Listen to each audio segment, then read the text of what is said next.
가난한 형편에 생으로 고생을 하고 있는 자매들. 원작 소설과 마찬가지로 찢어지게 가난한 자매들이 나오는데요. 단 원작 소설보다 더 어둡고 가난에 대한 부정적 이미지가 아주 강하게 나오게 됩니다.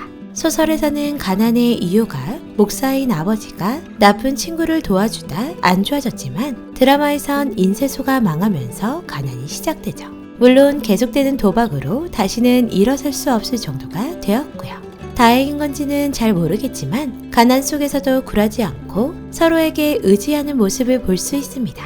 자매들의 큰언니인 인주는 소설 속 첫째 매그와 아주 비슷한데요. 가난을 불평하고 부자들을 동경하고 허영심에 가득 찬 인물입니다.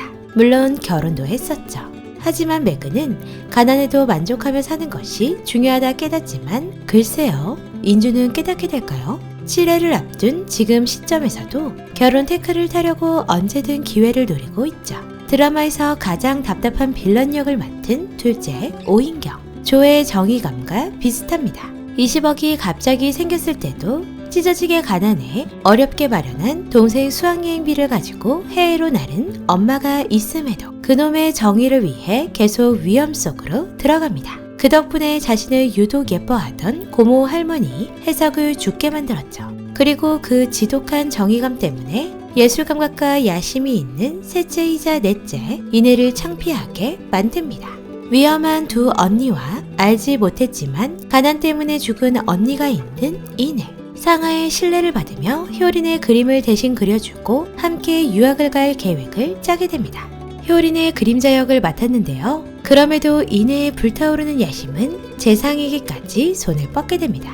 세상에서 제일 위험해 보이는 재상은 이내의 야심을 이미 읽은 듯 보이는데요. 이내를 어떻게 이용할지 그리고 이내는 어떤 위험에 빠져 언니들의 도움을 받을지가 기대됩니다.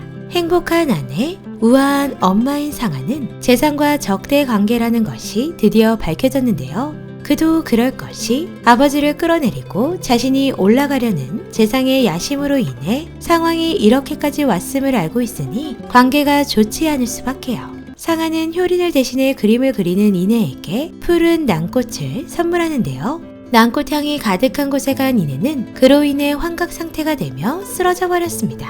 또한 인주에게까지 선물한 상아. 그날 밤 인주에게 꽃향을 맡으라고 권하는데요. 인주 역시 이내와 마찬가지로 환각 상태로 할머니 해석과의 대화를 이어가죠. 드라마에서 푸른 유령이라는 이 난초가 집중되는데요. 인주에게 꽃을 주며 상아는 난초의 힘에 대해 이야기해줍니다.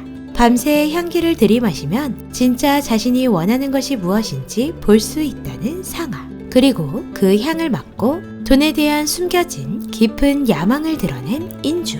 이 꽃은 어쩌면 부자들에게 마약의 일종이 아닐까도 싶습니다.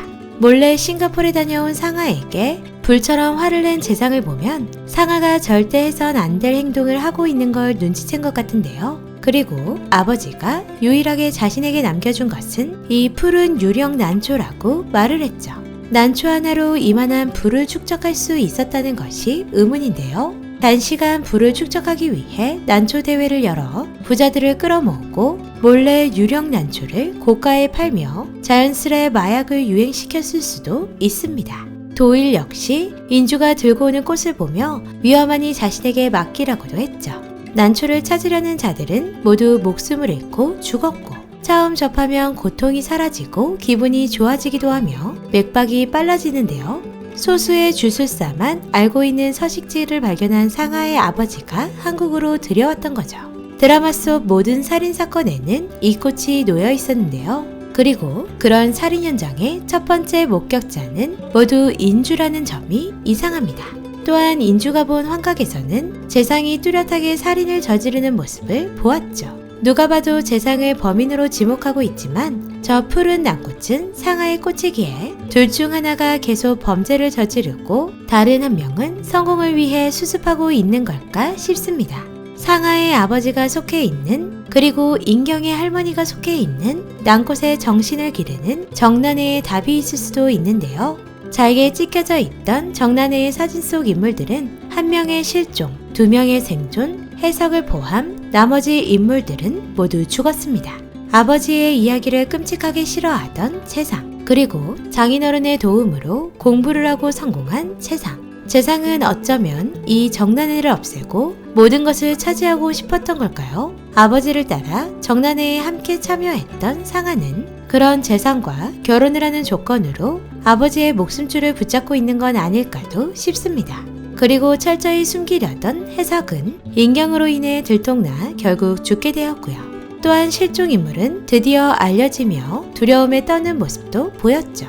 알게 되면 안 되는 비밀을 정난해가 알고 있고 그 비밀이 세상에 들통나지 않기 위해 누군가 정난해를 사라지게 만들었다면 과연 그 범인은 누구일까요?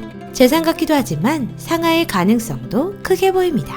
인주에게 선물한 난꽃은 어쩌면 해석에게 보내는 죽음의 꽃이지 않을까 싶거든요. 그렇다면 왜 죽였을까요? 그건 푸른 유령 난꽃의 위험성을 알게 된 정난해는 판매를 금지시켰을 수도 있는데요. 하지만 태초부터 부의 욕심이 많은 상아는 참을 수 없어 모두 죽여버리는 거죠. 차곡차곡 쌓아오다 자신의 일을 돕던 화영이 돈을 거둔 사실을 알고 더 폭주했을 상아. 그리고 그 난꽃의 위험성을 너무도 잘 알고 있는 재상은 선거를 앞두고 싱가포르에서 마약과 같은 난꽃을 판매하지 못하게 하도록 막았던 것일 수도 있습니다. 상아는 돈을 위해서, 재상은 자신의 성공을 위해서 주변을 제거했던 걸까요? 펜트하우스 때문에 이미지를 꽤나 피보고 있는 재상은 끝까지 지켜봐야겠네요. 아버지 나무에 기생해야만 살 수 있는 난초, 푸른 유령. 수많은 꽃이 달려있는 걸 봐선 각지에 퍼져 있는 정난해를 뜻하는 것 같은데요. 하지만 죽음의 장소에 늘 놓여있던 난꽃을 보아하니 정난해로부터 버림을 받았다라는 뜻 같기도 합니다. 정난해의 새로운 도구 인주와 인해. 과연 죽음으로 버림받지 않고 더 이상 빌런 짓을 하지 않는 인경과 함께 셋은 샷이 달린 아파트에 살 수 있게 될까요? 총 12부작으로 제작된 드라마 작은 아씨들. 원작과는 어떤 방향으로 흘러가게 될지, 또한 최고의 빌런은 누가 차지하게 될지 기대해보며 오늘의 뇌피셜 마치도록 하겠습니다. 오늘도 재밌게 보셨다면 좋아요, 구독 부탁드립니다.